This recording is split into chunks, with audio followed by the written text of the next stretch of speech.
The battle between Mirio and Overhaul is by far one of the highlights of the Shihisaikai arc, and even My Hero Academia in general. It's unrelenting, visceral, and simultaneously breaks your heart while warming it with pride. But the anime adaptation has received some flack from certain sources, highlighting where it is considered to have fallen short. And My Hero Academia did an excellent job at colouring in some manga panels. And since I'm one of those people who will defend My Hero Academia with whatever remnants I have left of a soul, my reaction to these criticisms were similar to Bakugo being put on hold for tech support. But upon revisiting the fight and rereading the manga, I began to find the differences between them interesting. Both the big changes and the smaller ones that you'd only notice with a side-by-side comparison. And that comparison is what we're here for today. I'm Ed of Curmudgeon Media, and today we'll be looking at the differences between the manga and anime adaptations of Mirio vs. Overhaul.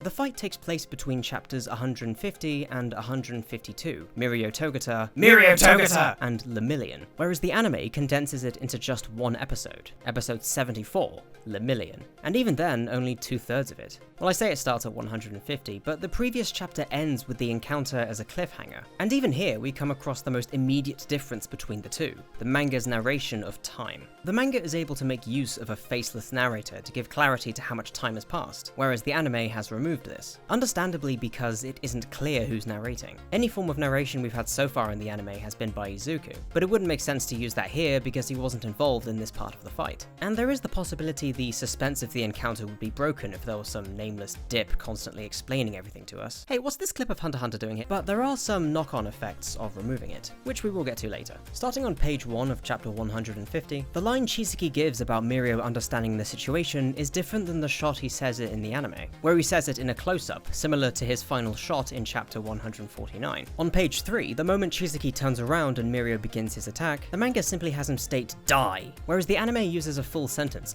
"You're going to die down here." Likely because the same impact of just one word wouldn't translate well out of manga form. On page 4, the name of Deidara Sakaki is given here, whereas in the anime, it's not given until he gets his trademark present mic introduction. The anime has him talk about how shit-faced he is while Mirio contemplates his quirk's ability, whereas in the manga, they're done separately. Shit-faced talk first, Mirio thinking later.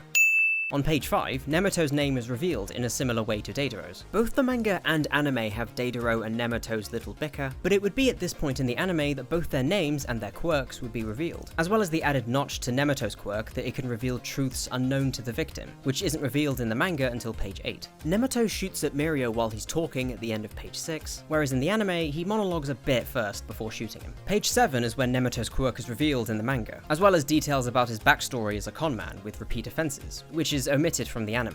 We also have Nemoto simultaneously thinking and using his quirk on Mirio in the manga, while it's done one after the other in the anime, which is weird as that's the reverse of what happened on page 4. There's a very tiny detail on page 9 that was omitted from the anime that I found rather interesting. At this point, Nemoto is giving a lecture about how cool Chisaki is and how he'll follow him to the ends of the earth. But in the manga, he starts this monologue with "Behold, Sakaki," meaning he's bragging about it to his drunkard friend. Whereas in the anime, this isn't here, so it's like he's just monologuing out loud. It's a small detail, I know, but it gave the impression of more of a dynamic with the members of the Shihisaikai, like they're constantly trying to one-up each other. With this and the omission of Nemoto's backstory, the anime overall seems to cut out moments relevant to the Shihisaikai members, which is not necessarily a bad cut, but these little moments do make them seem to have more of a dynamic outside of the plot, as opposed to just being obstacles for Mirio to overcome. Page 10 and 11 are a spread of Mirio going through the wall and unleashing his super move, Phantom Menace. The manga makes it seem more sudden than the anime, which draws it out a little bit more. Not to mention, as both Nemoto and Sakaki attack him, Mirio disappearing into the wall seems like a way to avoid those attacks in the manga, whereas in the anime he seems to avoid the bullets and knives anyway before going into the wall. Although the anime does put more time in showing the workings of Phantom Menace, as Mirio is shown to be leaping through the walls bit by bit, whereas the manga only implies it through the white markings on the page where he's supposedly jumped. On page 12, we come to the segments where Mirio begins thinking about his guilt surrounding Eri. Along with the flashbacks, the manga also shows a panel of a younger Mirio, linking it to his experience with inferiority, whereas the anime cuts it out to squarely focus on Mirio's guilt, mainly by repeating footage from previous episodes, as well as that image of Overhaul holding Eri in a rather horrific fashion. There's There's much more of an emphasis on Mirio's experience with failings in this part, which again is accompanied by the manga's narrator. Although the anime does keep the line where he says about how the drunk effect is nothing in comparison to his training, which does still work and is probably a wise cut to keep the pace up in the anime, but there's more inferring required in the anime than in the manga. Nemato's given a unique line in the anime here, questioning Mirio's resolve. Not really sure why? Maybe it's just to pad out the episode for a couple seconds. On page 14, we've got the iconic which dominates the entire page, making it feel more intense and rage-fueled. Though without the advantage of panel size, the anime still does a good job of this, as well as including a yell from Mirio showing his rage. I will say that one of the coolest things the anime added was the transition where Mirio is stampeding towards Chisaki. We follow Mirio's point of view as he sinks into the ground, like we're there with him. Not to mention the second or so of hesitation as Chisaki and Chrono react to him disappearing, which the manga doesn't show, so it feels a bit quicker but jankier. I do really like what the anime did with the panels of him reappearing. Despite not needing movement and essentially just being a colouring of the manga panels, it still got across the speed in which Mirio warped behind Chisaki. Not to mention they time it well with a moment where the music naturally quietens down. And it makes up for the lack of movement with Mirio's cry crawling with action lines. On page 16, as Mirio strikes, you see Mirio's kick first in the manga and Chisaki's graze first in the anime, making the attack feel more sudden in the manga, but the kick is built up more in the anime, which I personally prefer just because that kick is...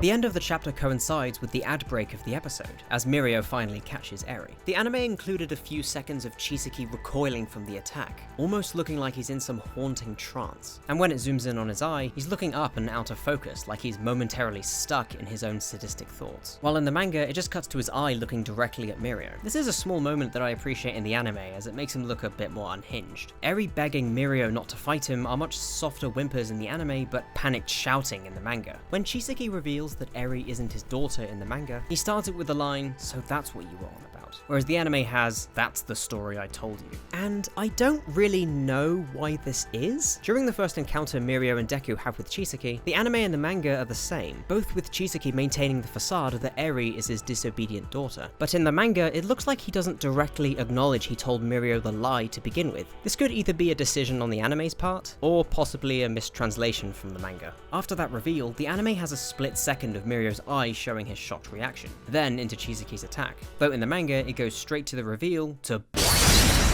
On the next page, you've got flashbacks in the form of bubbles, as Mirio reminds himself what Chisaki's quirk was, whereas the anime straight up uses footage from previous episodes. Chisaki's first attack is more sudden in the manga, whereas the anime has it more creeping towards Mirio and Eri. Though taken out of the anime was a small moment where Chisaki extends Mirio the same courtesy, and flashes back to remember his quirk. As Chisaki fires off his next attack, the anime gives us a couple seconds showing him sealing off the escape routes, whereas the manga only shows us it after the attack on page 8. I do have a small nitpicky thing here, but at the bottom of page 7, Chisaki is on the right side, whereas Mirio is on the left. But in the anime, Chisaki's flipped to be on the left side. Why? I don't know. Maybe to establish the chaotic nature of his attack? I mean, there must have been a reason, because the next shot shows him back on the right side. 180-degree rule, guys. Don't mess with it or it just disorients you. The anime has a bit more dialogue at this point than the manga on page 8, mainly adding the line, "So, you gonna fight me, schoolboy?" which, if nothing else, gives us a chance to eat up Kellen Goff's dub of Chisaki like the sweet, sweet honey it is. "You gonna fight me, schoolboy?" Yes, daddy. Chrono does have an additional line in the manga, establishing that he's got the quirk-damaging bullets in his gun, but it's not too necessary and was kind of implied anyway, so...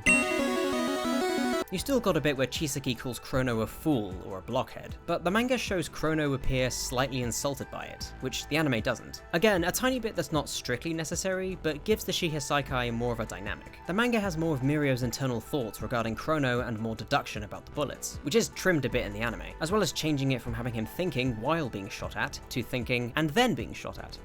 Though you do get a second of him smiling and comforting Eri for a second before covering her with his cape. The anime has Mirio disappearing for a moment, letting a bit of hesitation pass before he reappears, whereas the manga has it straight away. Though in the manga, you also see Mirio actually emerging from the ground, whereas in the anime, it just has the uppercut shot from a distance, so the hit loses some of its momentum. I love this additional shot in the anime. After Mirio appears behind Chisaki and prepares to punch him, we see Mirio from Chisaki's point of view, even seeing his hand raised to block like it was our own, and Mirio's fist phasing right through it, whereas the manga just has him appear and then straight to the punch. There is a nice thing that the anime does with the space that the manga couldn't possibly do. The manga has separate panels of Chrono running to grab the gun and then Mirio counterattacking, but the anime has that all in one frame, which makes you more aware of the space and feels much more like a 2v1 fight. Not to mention further emphasizing Mirio's speed and precision with his power. Also, they covered up Mirio moving with the dramatic reaction shot to save on animating it, and honestly I thought that was kinda clever. On page 14, the manga only has one panel of Mirio declaring that he's stronger than Chisaki, whereas the anime breaks it into two,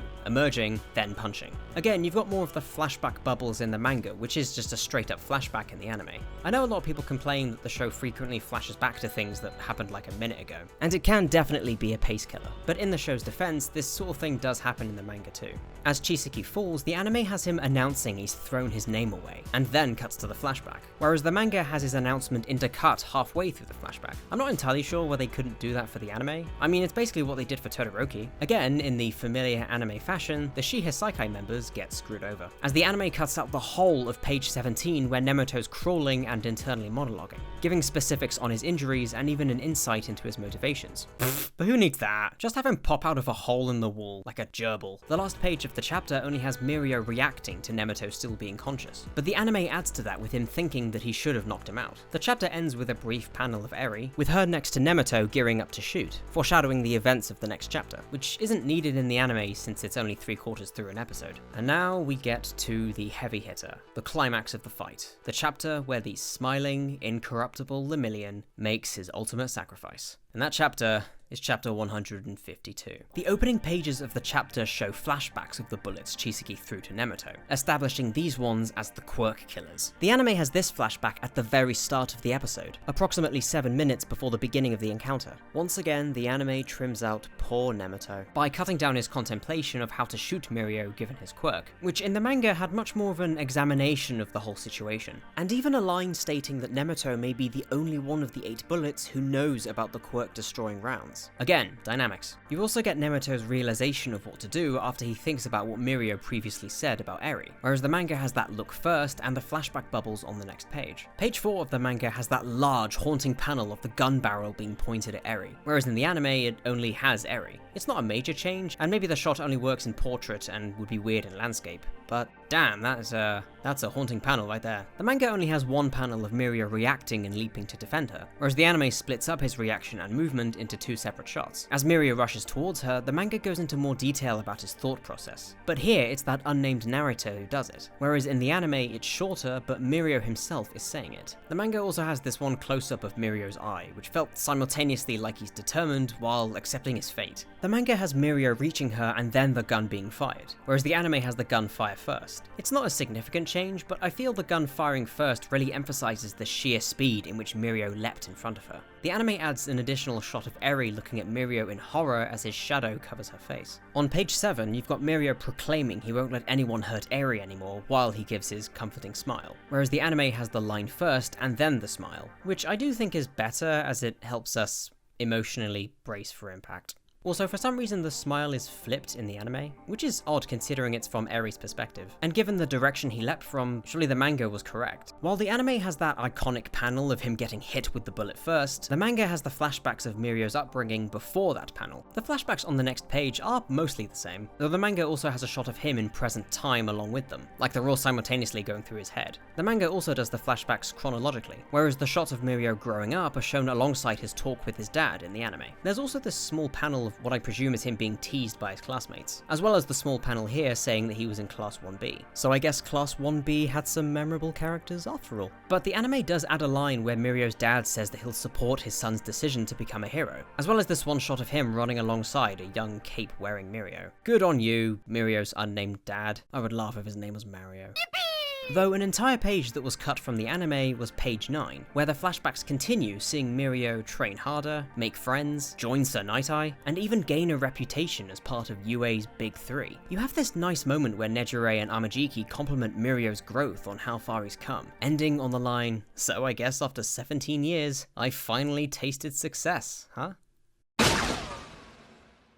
Ooh boy. There's a tiny detail from page 11 that was cut in the anime, where Amajiki wakes up after his fight and simply says, "Mirio?" Like he knew something horrible just happened. I presume cutting the additional flashbacks and this moment were done to have the scene play alongside the music. The anime has Light of Hope play from when Mirio gets shot onwards. To beautiful effect, I may add. That is officially Mirio's song, and nothing can ever convince me otherwise. The anime putting the panel of him getting shot before the flashbacks gives them an opportunity to put a similar shot of him after the flashbacks. Nice little before and after there that wasn't in the manga. Hey look, on page 12, Nemoto has a line in the manga. On page 13, there's another flip in one of the panels, which in this case the anime is actually correct. In the manga, they're both on the right side looking left, whereas in the anime they're more evidently facing each other. Though this could make more sense than the other times, since manga is read from right to left. So having Mirio face left in the manga emphasizes him saying, "I will always be Lemillion." Nemoto's last line, "What the hell is he?" on page 15 feels much more like a yell in the manga, but quieter and pained in the anime. It's still effective, but I think having the line bolder and louder in the manga makes it feel a bit more impactful. Now we get to that bit. As I said earlier, the anime doesn't use that unnamed narrator. In the manga, the narration tells us how much time has passed since the fight started and since Mirio got shot. All that's here is just information, there's no panels. So the panels added in this segment are anime original, in order to replace the narrator. However, they're nothing more than stills, and it just feels a bit janky as they move on to the next one like it's a PowerPoint slideshow. I don't want to put this down to saying they ran out of money or time. I have heard that it was a conscious decision, but I currently can't find any solid sources to cement that. It very well could have been. You could stretch and make the argument that it's trying to replicate the passage of time that the manga detailed, but non-verbally. Or maybe they just wanted complete silence to let the music play. But even if that was the case, it's still a bit awkward. The anime does try to break up this segment with an image of a young Mirio running towards the light, which helps a bit and ends it on a nice image. Though there is actual animation again with one of Overhaul's spikes going into Mirio's leg, whereas the manga just has the final shot of our sweet Mirio already impaled in the leg and the stomach. This is where the episode ended. Everything past this point is in the post-credits, which please stop doing that. I'm not polite enough to watch the credits every time. But really, aside from this one close-up of Chisaki's bloodshot eye, the anime is basically entirely faithful from this point. So in the end, which is better? Well, the manga version doesn't really have an inherent fault to it. It's only by comparing it to the anime where we see the potential gaps that an adaptation could fill. Whereas the anime adaptation has some noticeable flaws without comparing it to the manga. It does feel unfair to rail too much about the slideshow, but I doubt people would be as divisive on this fight if that wasn't there. I can respect that most of the animation for this fight would have been needed for Chisaki's attacks, which still look fantastic. Not to mention, I could only imagine the money and manpower needed for the final fight. But there must have been some other low-budget alternatives that wouldn't have felt as awkward. Now, it would be incredibly arrogant, as well as a tad insulting to the artists who are probably both very overworked and underpaid, to claim that I could do better. Mainly because I can't draw for shit. But even if you were using no animation, there's still a lot you can do with still images to give them more of a gravity. You can even find examples of this in the show. But I'm beating a dead horse here. You also have the decision to cut out aspects of the Shiha Saikai, like the little hints of their dynamics and some backstory, which makes them appear more as just obstacles for Mirio to overcome. But whether you think that's a good decision or not is entirely up to you. But the anime does have its neat little moments, and it definitely succeeds at hitting home when it needs to. Not to mention the music and the voice performances are on point, especially with Rico Fajardo and Kellen Goff in the dub. That being said, I, and I'm sure many in the fanbase, will say that the manga is the better of the two. But I still love the anime adaptation. Any of its flaws didn't stop me from getting hyped or crying my eyes out watching it. Hell, I was crying while I was editing this. So if you like the anime version, and if you prefer it, then that's great. Don't let anybody tell you you are wrong for liking it, because you're not. So honestly, I think either is fine, which is probably the most anticlimactic conclusion to reach in a comparison video. But hey, it's what Mirio would do. Thanks for watching. If you enjoyed this video and you want to see more like it, be sure to leave a like and subscribe for future content. We're also on social media and on Discord, where we can talk about anime and even Western animation like The Owl House. And with that, I'll see you next time.